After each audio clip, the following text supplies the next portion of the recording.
المواطن الجزائري دراجي عبد الجبار السويمع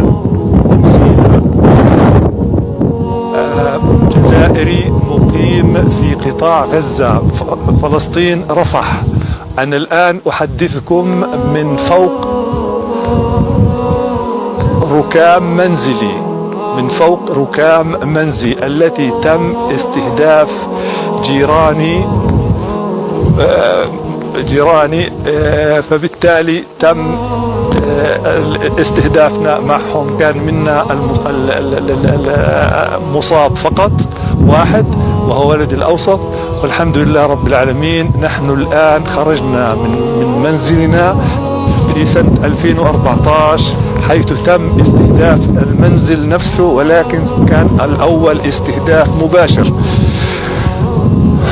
فالحمد لله رب العالمين كان منا الشهداء. الحمد لله. أطلب من سعادتكم أن تساعدونا في إجلاء أنا وأسرتي الممتدة، أولادي وأحفادي جميعا، إلى الجزائر الحبيب. أرجو إعطاء أمركم الكريم بإجلائي، حيث المعبر يوم الأحد تقريبا سيفتح لإجلاء الرعايا.